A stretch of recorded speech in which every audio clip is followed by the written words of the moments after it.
Затрудненное и поверхностное дыхание? Думаю, с этим знаком каждый. Один из самых невыносимых симптомов простуды. А ты знаешь, что глубокое дыхание является одним из важных элементов в лечении простуды? Именно таким путем из организма выводятся токсины. Любопытно, что при респираторных заболеваниях только 10% крови насыщается кислородом. А что ты делаешь, когда заложен нос?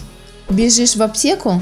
Неверно. Лекарства можно найти и дома, конечно, если заранее подготовиться. Посмотри видео целиком, и ты узнаешь, что есть много трав для восстановления дыхания и устранения насморка. И если ты выращиваешь их дома, ты забудешь о простуде.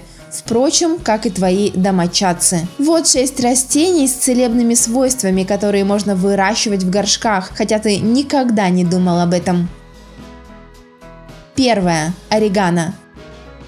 Орегано – это многолетнее растение, известное главным образом благодаря своим антиоксидантным свойствам. Оно ароматизирует воздух и уничтожает бактерии. Орегано можно выращивать в помещении и в саду. А если ты хочешь выращивать его в горшках, используй сухую почву и держи растение на солнце. Орегано помогает очистить дыхательные и носовые пути, содержит антиоксиданты, которые повышают иммунитет.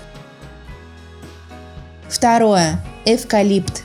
Эвкалипт содержит хинол, соединение с мощными целебными свойствами. Его можно использовать как отхаркивающее средство и для очистки носовых ходов. Как и орегано, эвкалипт содержит антиоксиданты, которые укрепляют иммунную систему. Чтобы облегчить проявление синусита, отвори листья эвкалипта и вдыхай его пары. Держи горшок с растением на южном окне, где эвкалипт получит много света, и когда он подрастет, перенеси его на улицу.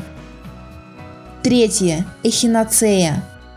Это одно из самых важных лекарственных растений в мире. Оно повышает иммунитет организма и устойчивость к бактериальным и вирусным инфекциям.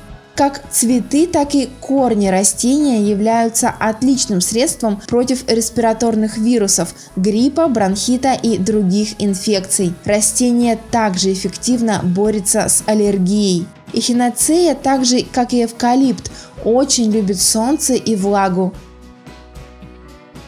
Четвертое. Мята.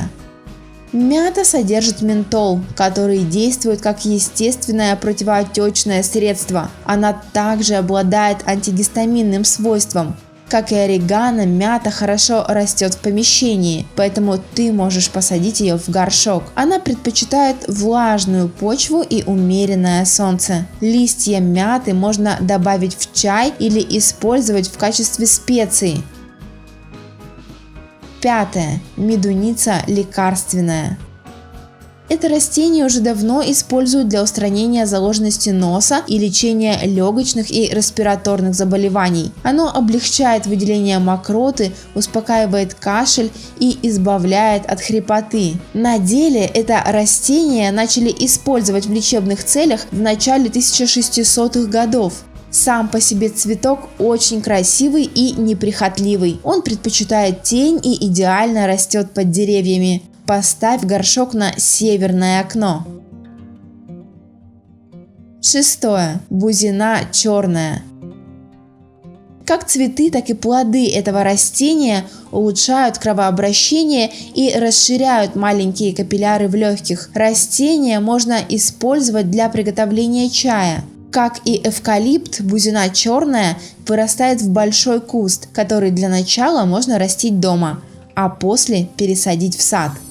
Если тебе нравятся домашние цветы, лучше выбрать те, которые принесут тебе пользу и помогут справиться с инфекциями. Смотри и другие наши видео, и ты узнаешь много нового и интересного. Если тебе понравилось, не забудь поставить лайк.